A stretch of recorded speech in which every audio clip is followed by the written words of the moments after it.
മഹാനവറുകൾ അനുഭവം പറഞ്ഞിട്ടുണ്ട്. അത് നേരിട്ട് ഞങ്ങൾ ഒരു വീട്ടിൽ തൃശ്ശൂർ ജില്ലയിലിരിക്കുമ്പോൾ ഉസ്താദ് പറഞ്ഞു, മഹാനായ ശംസുൽ ഉലമയോട് നവ്വറല്ലാഹു മർഖദഹു വഖദ്ദസ സിർറഹു, അല്ലാഹു മഹാനായ ശംസുൽ ഉലമയുടെ ഖബറിടം സ്വർഗ്ഗത്തോപ്പാക്കി കൊടുക്കട്ടെ. ആ മഹാനുഭാവൻ ജീവിച്ചിരിപ്പുള്ള കാലം ചെറുവാളൂർ ഉസ്താദിന്റെ ഗുരുനാഥൻ കൂടിയാണ്. അപ്പൊ അന്ന് ബഹുമാനപ്പെട്ടവർക്ക് വയറിന്റെ ഉള്ളിലോ മറ്റോ അതിശക്തമായ വേദനയും പ്രയാസവും വന്ന് സർവ്വ ഡോക്ടർമാരും ഓപ്പറേഷൻ അടിയന്തരമായി ചെയ്യണം, ഇല്ലെങ്കിൽ വളരെ പെട്ടെന്ന് മരണം സംഭവിക്കും എന്ന് പറഞ്ഞൊരു സമയത്ത് മഹാനായ ശൈഖുനയോട് പറഞ്ഞു, ഉസ്താദേ എങ്ങനെയാ പറഞ്ഞത്? നിങ്ങൾ ബേജാറാവണ്ട, നിങ്ങൾക്ക് വേണ്ട ഡോക്ടർമാർ ഇന്ന് രാത്രി വരും, നിങ്ങൾ ഹോസ്പിറ്റലിൽ വീട്ടിൽ തന്നെ നിങ്ങൾ നാട്ടിലൂടെ നടന്നാൽ മതി, നിങ്ങൾക്ക് ചികിത്സയും ഓപ്പറേഷനൊക്കെ ഇന്ന് നടക്കുമെന്ന് പറഞ്ഞു.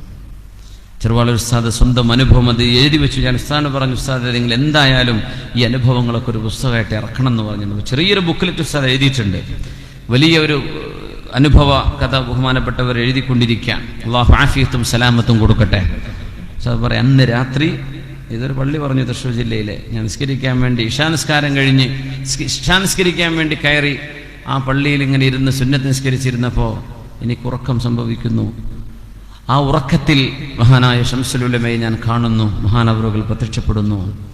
ആ ഉറക്കത്തിൽ എന്തൊക്കെയോ എൻ്റെ ശരീരത്തിൽ നടക്കുന്നത് ഞാൻ അറിഞ്ഞു. രാവിലെ ഹോസ്പിറ്റലിൽ പോയി ചെക്കപ്പിന് വേണ്ടി പോവുക, അടിയന്തരമായി ഡോക്ടറെ കാണണമെന്നാണ് പറഞ്ഞത്. അടിയന്തരമായി നിങ്ങൾ ഓപ്പറേഷന് വിധേയമാവണമെന്ന് പറയാൻ ചെന്ന് നോക്കുമ്പോൾ ഒന്നുമില്ല, ഒരു കുഴപ്പമില്ല. ഉസ്താദ് പറഞ്ഞു, ഇന്നും ആ സംഭവം കഴിഞ്ഞ് 10-30 കൊല്ലം കഴിഞ്ഞു ഞാൻ ഇതാ സ്വസ്ഥമായിട്ട് ജീവിക്കുന്നു. ആ ഒരു അസുഖമേ എൻ്റെ ശരീരത്തിൽ പിന്നെ ഉണ്ടായിട്ടില്ല. എവിടെന്നാ ഇതൊക്കെ സംഭവിക്കുന്നത്? ഇത് ജീവിച്ചിരിപ്പുള്ള മഹാനാണ് ചെറുവാളൂർ ഉസ്താദ്.